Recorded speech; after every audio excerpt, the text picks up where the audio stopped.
इस कार्यक्रम के प्रायोजक हैं श्री शिखर चंद, किरण, रविंद्र, गरिमा, चिराग जैन, विजयनगर, जयपुर। श्री अशोक कुमार, रतनलाल जैन, नूतन, गौतम, प्राची, आदित्य, डॉक्टर सलोनी निरंजन, अरहन, आराध्य मेहता, 49 बालचंद टेरस, तारदेव रोड, मुंबई। श्री शांतिलाल सी मेहता, सागर विहार, 45 कुलपति मुंशी मार्ग, चौपाटी, मुंबई। श्रीमती पुष्पा जैन, श्रीमती कुसुम जैन, श्रीमती संतोष जैन, शिल्पा जैन, श्री अश्विनी जैन, कबाड़ी बाजार, सराफा, सहारनपुर, उत्तर प्रदेश। स्वर्गीय श्रीमती उषा जैन, धर्मपत्नी श्री शिखर चंद जैन सिंघई की 6ठी पुण्य स्मृति के उपलक्ष्य में मनोज जैन, संध्या जैन, प्रद्युम्न जैन, मोनिका जैन, उमेश जैन, अनुराधा जैन, आगरा निवासी एवं समस्त सिंघई परिवार।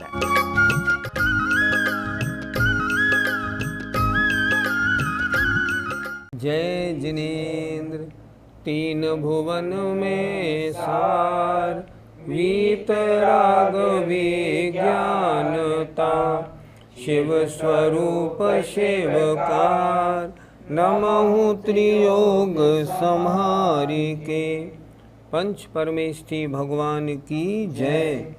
संत शिरोमणि आचार्य विद्यासागर जी महाराज की जय। मुनियों की चर्या कैसी होनी चाहिए, इस संबंध में 6 ढाली में पिछली पाठशाला तक हमने 5 महाव्रत, 5 समिति और 5 इंद्रिय जय, 15 मूल गुणों की चर्चा सुनी।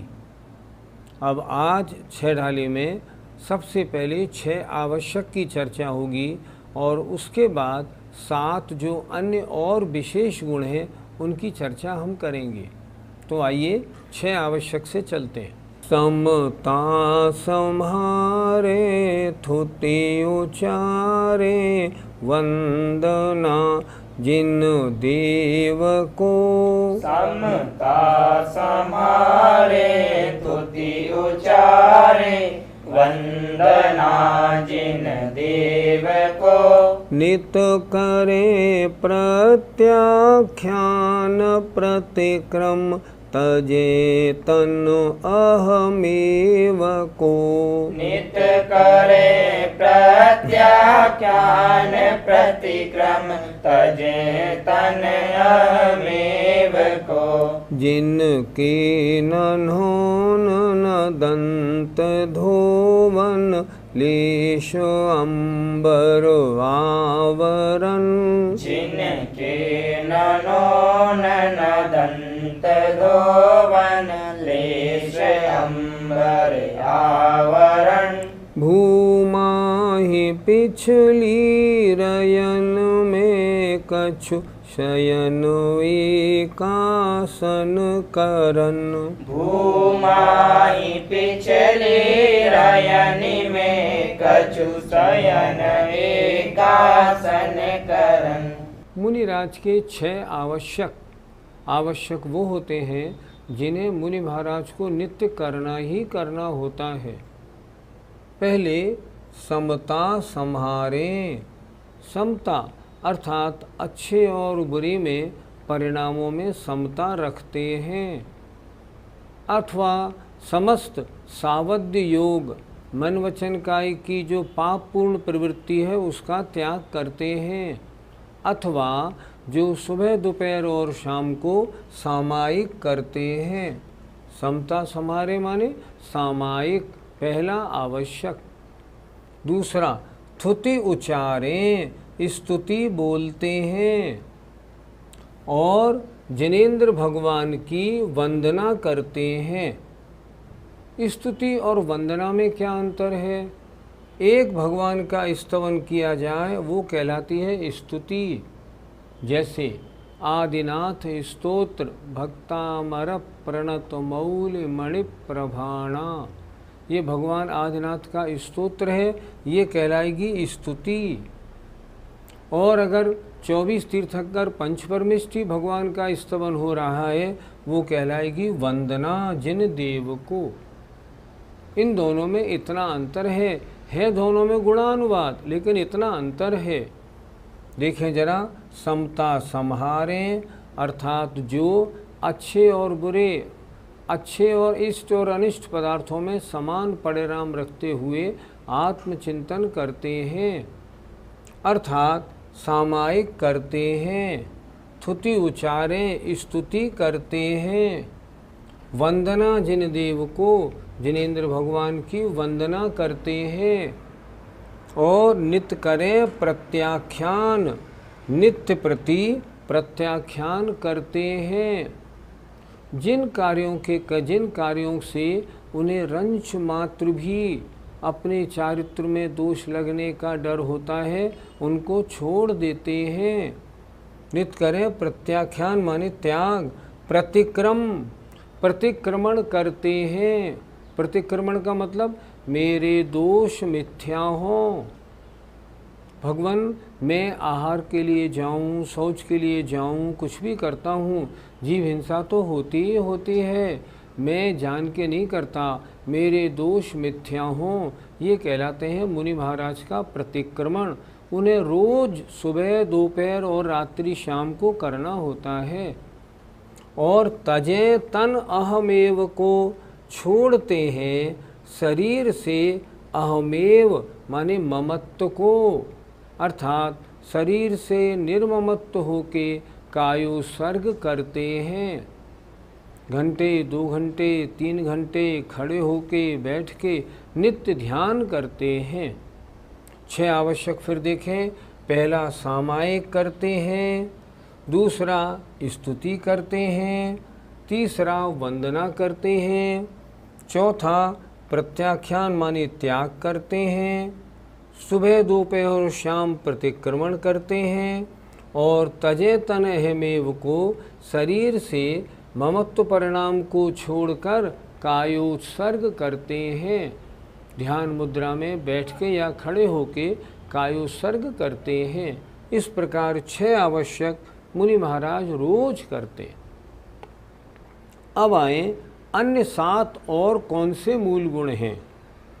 जिनके नन्होन, जिनके स्नान नहीं होता, जो कभी स्नान नहीं करते। स्नान करने में जीव हिंसा होती है, अतः मुनि महाराज स्नान के त्यागी होते हैं। शरीर पर मैल जम जाएगा तो नहीं, वो नित्य हवा का स्नान उनके होता है कि नहीं होता, धूप का स्नान होता है कि नहीं होता, सारा शरीर ठीक रहता है। शरीर से निर्ममत्व है, क्या स्नान कराना, जीव हिंसा को देखूं या शरीर को देखूं। जिनके नन्होन, जो स्नान नहीं करते, न दंत धोवन, अपने दांतों को मांजते नहीं, बुरुश नहीं करते, जो बुरुश लिया और बुरुश कर दिया, नहीं, अगर बुरुश करते हैं मुनि नहीं, एक मूल गुण ही नहीं है। मंजन लिया और मंजन करना अगर किया ना तो भी एक मूल गुण नहीं। मुनि महाराज दंत धोवन नहीं करते। लेश अंबर आवरण, जिनके लेश माने थोड़ा सा भी कपड़ा रूपी आवरण नहीं होता, जिनके कपड़े का आवरण रंच मात्र भी नहीं होता, अपने शरीर को कभी भी नहीं ढकते।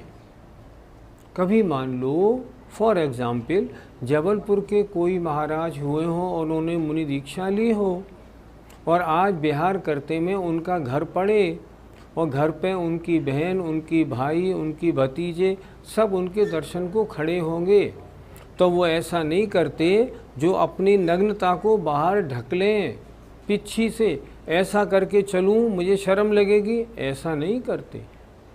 लेश अंबर आवरण, उनके रंच मात्र भी कपड़े रूपी आवरण नहीं होता, नग्नता को जरा भी नहीं ढकते।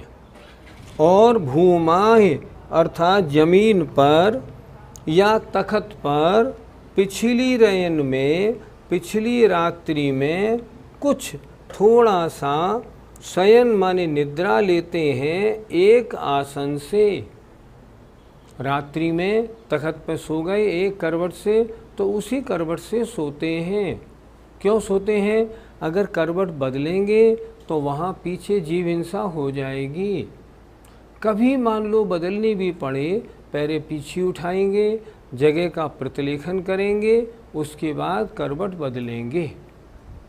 नीचे की दोनों पंक्ति फिर देखें, ऊपर तो 6 आवश्यक हो गए, नीचे देखें, जिनके न नौन जो स्नान नहीं करते हैं, न दंत धोवन जो अपने दांतों को नहीं मांजते हैं, मंजन नहीं करते, ब्रुश नहीं लगाते, लेश अंबर आवरण जिनके रंच मात्र भी कपड़े का आवरण नहीं है, कुछ भी नहीं, और भूमाय मन जमीन पर या तखत पर या पाषाण पर और पिछली रात्रि में कुछ थोड़ा सा शयन माने सोते हैं, एक आसन से करते हैं, बस एक आसन से सो गए, बस सो गए, बार बार करवट नहीं बदलते।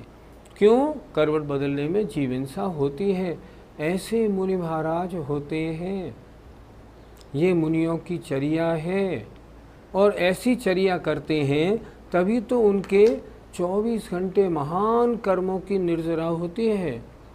अगर कूलर में पंखे में मौत से रहें तो निर्जरा नहीं, महान पाप का बंध होता है।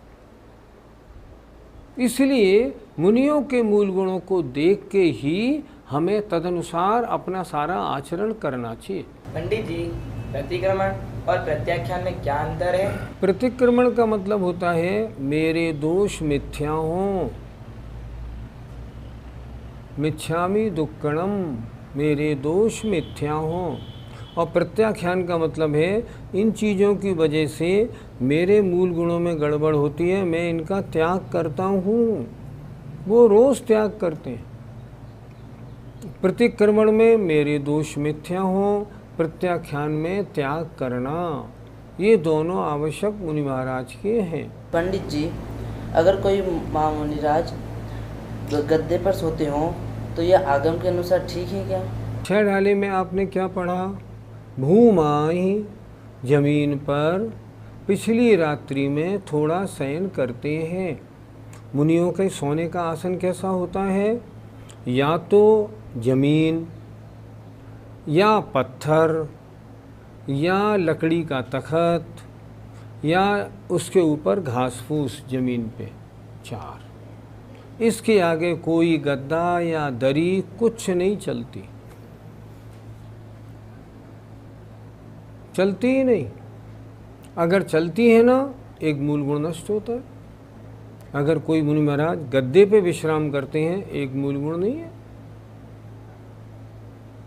भूमा ही लिखा है, ये भूमाएं सबसे अच्छा, और इसके पर आचार्यों ने 4 बातें लिखी हैं, जमीन पर, पत्थर पर, लकड़ी पर और भूसे पर, जो पुआल होता है ना घास, उस पे, इसके आगे कुछ ही नहीं, कोई जगह नहीं है।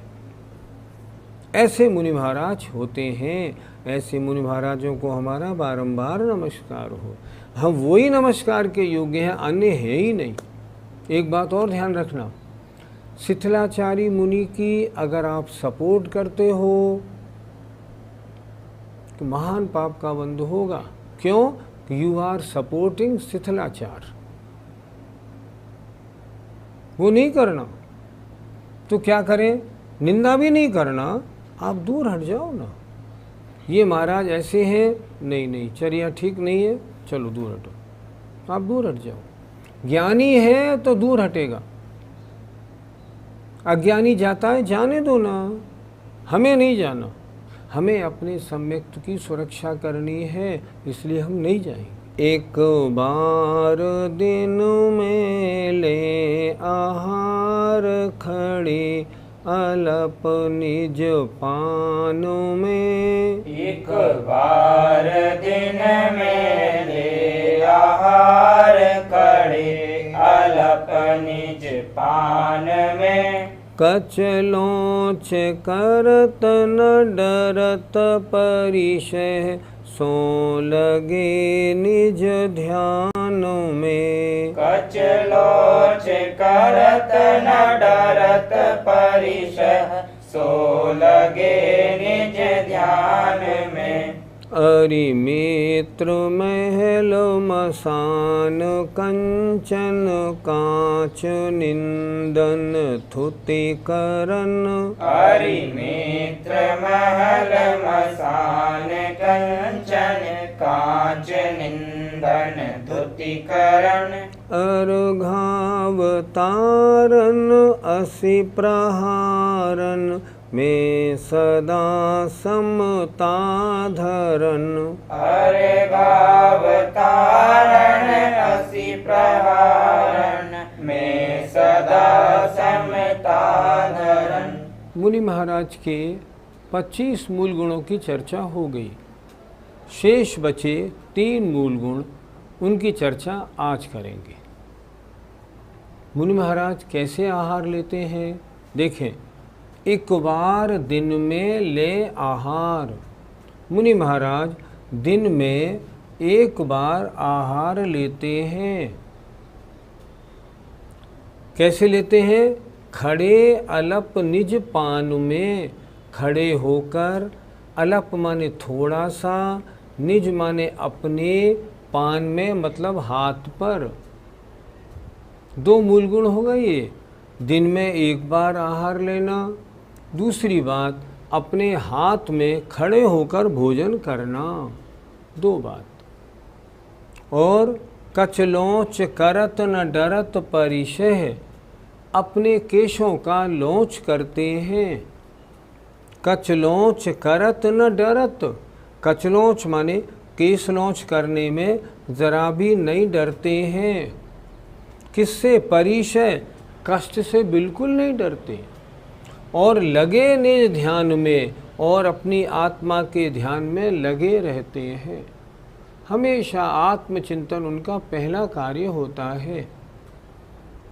अब ये 28 मूल गुण यहाँ पूरे होते हैं। अब उनकी प्रवृत्ति कैसी होती है? अरि माने शत्रु, मित्र माने दोस्त, मित्र। चाहे शत्रु हो चाहे मित्र हो, चाहे महल हो चाहे श्मशान हो, चाहे कंचन माने सोना हो चाहे कांच हो, और कोई चाहे निंदा करे या स्तुति करे, अपोजिट चीज़ें हैं ये दोनों। एक अच्छी लगने वाली, एक बुरी लगने वाली। शत्रु में और मित्र में, महल में और श्मशान में, सोने में और कांच में, और निंदा करने वाली और स्तुति करने वाली में, और अर्घावतारण और असि प्रहारण। अर्घावतारण पूजा करने वाले में, और असि प्रहारण अपने ऊपर तलवार चलाने वाले में, वे सदा समता, एक से परिणाम रखते हैं। फिर देखें नीचे की 2 पंक्तियाँ। 28 मूल गुण तो धारण करते हैं। अब उनका स्वभाव, नेचर, प्रवृत्ति कैसी होती है? समता रूप। कोई निंदा करे तो मुस्कराते हैं, कोई प्रशंसा करे तो भी मुस्कराते हैं। दोनों को आशीर्वाद एक सा देते हैं। देखें, शत्रु और मित्र में, महल में और श्मशान में, सोने में और कांच में, निंदा करने वाले और स्तुति करने वाले में, अर्घावतारण, अर्घावतारण पूजा करने वाले और तलवार चलाने वाले में। कोई आपकी पूजा करे प्रसन्न, कोई तलवार चलाए तो भी प्रसन्न। इनमें सदा वे समता परिणाम को धारण करते हैं। ऐसी मुनि महाराजों की चर्या होती है। पंडित जी, अगर किसी महाराज जी के घुटने खराब हो जाएं तो क्या फिर वो बैठ के आहार ले सकते हैं? मुनियों के आचार ग्रंथों में ऐसा लिखा है, मुनिराज खड़े होकर आहार क्यों लेते हैं? तो उन्होंने लिखा, जब तक मेरे घुटने ठीक हैं तब तक मैं आहार लूँगा, और जब घुटने बेकार हो गए तब समाधि ग्रहण कर लूँगा। अगर घुटने बेकार हो गए हैं, बैठ के आहार नहीं ले पाएंगे, उन्हें तो समाधि लेनी होगी। मान लो कोई मुनि महाराज है और उनकी अंजुलि नहीं बन पाए, दूध पानी कैसे लेंगे? क्या उन्हें हम गिलास में दे दें? नहीं दे पाएंगे, उनको समाधि लेनी होगी। वो तो हाथ में ही आहार लेना है। अगर नहीं जुड़ पाता है, मान लो हाथ ऐसे कपते हैं और उसमें कुछ नहीं रख पाते हैं, समाधि लेनी पड़ेगी। ये है इनका मूल गुण। पंडित जी, अगर कोई व्यक्ति किन्हीं मुनिराजों की पूजा करे या उन्हें दंडा आदि से उपसर्ग करे तो उन मुनि महाराजों को समता भाव धारण कैसे करना चाहिए? एक छोटा सा उदाहरण देते हैं आपके प्रश्न के उत्तर में। सहारनपुर के पास एक कस्बा है रामपुर मनिहारान। वहाँ एक डॉक्टर हमारे मित्र हैं, उनके यहाँ हम गए तो वहाँ एक महाराज जी थे धर्मशाला में, वो उनके दर्शन कराने हमको ले गए। हमने देखा उनके शरीर पे 4-5 जगह चोटें लगी हुई थी। हमने डॉक्टर साहब से पूछा इन महाराज के चोटें कैसी लगी हैं? तो उन्होंने बताया, मैं आपको बताऊं, जहाँ ये जिस धर्मशाला में ठहरते थे उस धर्मशाला के बगल में कुछ मुनि विरोधी लोग रहते थे। वो जब ये शाम को सामायिक पे बैठते थे तो खींच के ईंट मारते थे जोर की, तो उन मुनि महाराज के खून निकल आता था, चोट लग जाती थी। लेकिन उन मुनि महाराजों ने कभी किसी से कुछ नहीं कहा। जब पहले दिन चोट लगी तो लोगों ने पूछा, महाराज ये कैसे हो गया? उन्होंने बोला, नहीं कुछ नहीं, ऐसी कोई ख़ास बात नहीं। अब अगले दिन फिर उन्होंने मारी जब ईंट तो फिर चोट लगी। बोले, महाराज आज फिर ये तो खून निकल आया आपके, ऐसा कैसे हो गया? नहीं ऐसी कोई बात नहीं। अब तीसरे दिन कुछ लोग सामने छुप के खड़े हो गए। उन्होंने कहा, देखें कोई गड़बड़ है, कोई ईंट मारता है महाराज के। तो वो जो बगल वाले मकान से ईंट मारने वाला था वो आया और खींच के जो उसने ईंट मारी, सोई वो लोग दौड़ के गए और उनको पकड़ के ले आए। 2 लड़के थे, युवा 18-18 वर्ष के।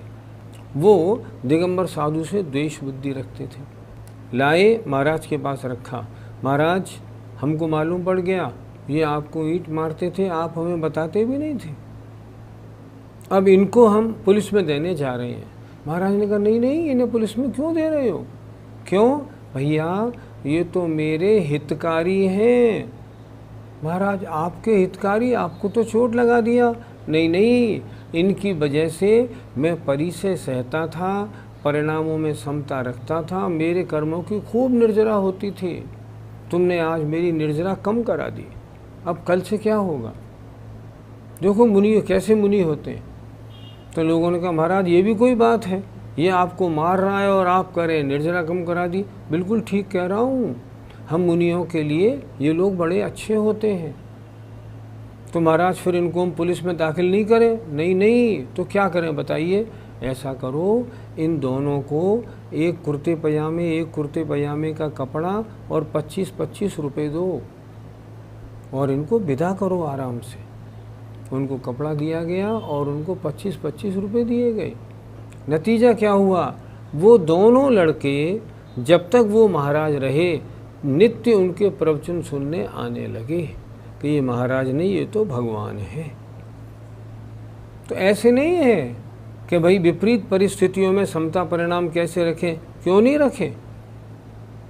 कहीं ठहरने के लिए बड़ी अच्छी धर्मशाला मिल गई 5 स्टार और कहीं झोपड़ी में ठहरना पड़ा तो मुनि महाराज के परिणाम समान। कल बड़े प्रसन्न, आज बड़े सुस्त, कहाँ ठहरा दिया? कोई मुनि या आरिका ऐसा नहीं कह सकती इस कमरे को ठीक कराओ, मैं इसमें थोड़ी ठहरूंगी, ऐसे नहीं कह सकती। जहाँ ठहरने को जगह मिल गई वहाँ ठहर गए, उसमें उन्हें क्या लेना देना। इसलिए तो उन्होंने लिखा, विपरीत परिस्थितियों में कोई पूजा करे या कोई तलवार चलाए, उनके तो परिणाम हमेशा समता रूप रहते हैं। आप लोगों ने पढ़ा राजा श्रेणिक का। राजा श्रेणिक ने मरा हुआ सांप महाराज के गले में डाल दिया। जब चेलना के साथ आए और वो सांप निकाला तब महाराज का उपसर्ग दूर हुआ। महाराज ने आँख खोली, श्रेणिक को आशीर्वाद दिया कि नहीं दिया? चाहे पूजा करने वाला हो, चाहे डंडा मारने वाला, चाहे गले में सांप डालने वाला कोई हो, मुनि महाराज के हाथ तो ऐसे ही रहते हैं। ये होते हैं मुनि महाराज। इसीलिए हम कहते हैं पंच परमेष्टि भगवान की जय। ये भगवान है। ये है मुनिपद की कीमत। हम मुनिपद को मजाक में नहीं ले जाएं। हम जैसे चाहें वैसे रहेंगे, जैसे चाहें वैसे खाएंगे, ऐसा मुनिपना नहीं होता। और जो ऐसे रहते हैं ना, ईमानदारी आगम के अनुसार महान पाप का बंद करते हैं। आचार्य कुंद महाराज ने लिखा है, यदि मुनि के पास तिलतुष मात्र परिग्रह है तो वह निगोद जाता है। समय आपका हो गया। आइए, जय जिनेंद्र। इस कार्यक्रम के प्रायोजक हैं श्री शिखर चंद, किरण, रविंद्र, गरिमा, चिराग जैन, विजयनगर, जयपुर। श्री अशोक कुमार, रतनलाल जैन, नूतन, गौतम, प्राची, आदित्य, डॉक्टर सलोनी निरंजन, अरहन, आराध्य मेहता, 49 बालचंद टेरस, तारदेव रोड, मुंबई। श्री शांतिलाल सी मेहता, सागर विहार, 45 कुलपति मुंशी मार्ग, चौपाटी, मुंबई। श्रीमती पुष्पा जैन, श्रीमती कुसुम जैन, श्रीमती संतोष जैन, शिल्पा जैन, श्री अश्विनी जैन, कबाड़ी बाजार, सराफा, सहारनपुर, उत्तर प्रदेश।